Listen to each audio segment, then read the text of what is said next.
বিতর্কের জেরে কি কোণঠাসা কেষ্ট? ফের পিছলো দুবরাজপুরে অনুব্রতর মহা মিছিল। শীর্ষ নেতৃত্বের নির্দেশে দুবরাজপুরেও মিছিল ডেকে বাতিল করলেন কেষ্ট। দলের নির্দেশেই কি ঢোক গিললেন অনুব্রত? উঠছে প্রশ্ন।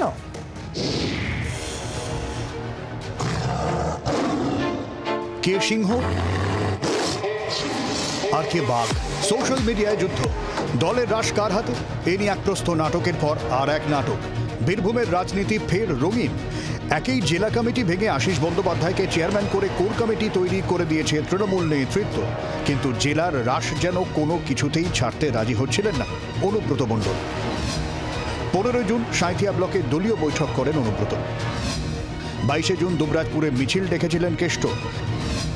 25 জুন জেলা কমিটির বৈঠক ডাকেন অনুব্রত। শীর্ষ নেতৃত্বের নির্দেশে দুবরাজপুরেও মিছিল ডেকে বাতিল করতে হলো কেষ্টকে। দলের নির্দেশেই ঢোক গিললেন অনুব্রত। উঠছে প্রশ্ন, কিন্তু কেন? নানা মহলে নানা মত। একাংশের দাবি অসুস্থ অনুব্রত, তাই এই মুহূর্তে মিছিল সম্ভব নয়। অন্যদের দাবি কোর কমিটির অনুমতি মেলেনি, সেই কারণেই বাধ্য হয়ে পিছোতে হয়েছে মিছিল। ওয়াকিবহাল মহলের কথায় লাগাতার বিতর্কের জেরেই ক্রমশ নিজের গড় বীরভূমেই কোণঠাসা হয়ে পড়েছেন অনুব্রত। অবশেষে পিছু হটলেন অনুব্রত মণ্ডল। বীরভূম জেলা জুড়ে এখন এই প্রশ্নটাই ঘুরপাক খাচ্ছে। 22 জুন দুবরাজপুরে একটি মিছিলের ডাক দিয়েছিলেন অনুব্রত মণ্ডল। শেষ পর্যন্ত সেই মিছিল তিনি বাতিল করেছেন বলে শোনা যাচ্ছে।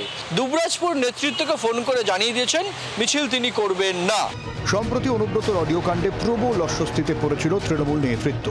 এই সুযোগে অনুব্রতর বিরুদ্ধে মুখ খুলেছিলেন অনুব্রতর বিরোধী বলে পরিচিত বীরভূমের তৃণমূল নেতা কাজল শেখও। এমন প্রেক্ষাপটে যুযুধান 2 জনকে নিয়ে কলকাতায় বৈঠকে বসে দলের শীর্ষ নেতৃত্ব। সূত্রের খবর, অনুব্রতকে সুব্রত বক্সী বলেন, সামনে ভোট, একসঙ্গে মিলেমিশে কাজ করতে হবে।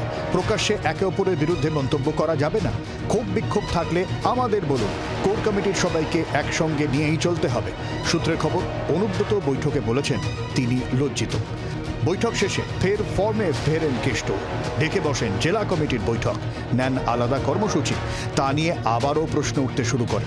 সূত্রের খবর, দলের নির্দেশে শেষ পর্যন্ত পিছু হটতে বাধ্য হলেন অনুব্রত। অনেক কিছু এককভাবে সিদ্ধান্ত নিচ্ছেন বলে কলকাতার বৈঠকে তারা অভিযোগ করেছিলেন শীর্ষ নেতৃত্বের কাছে। শীর্ষ নেতৃত্ব পরে পরিষ্কারভাবে জানিয়ে দিয়েছেন যে কোর কমিটি সিদ্ধান্ত নেবে। জি 24 ঘন্টার জন্য ক্যামেরায় কমল জানার সঙ্গে প্রবীর চক্রবর্তী, কলকাতা। বাংলার আওয়াজ, বাঙালির আবেগ, জি 24 ঘন্টা।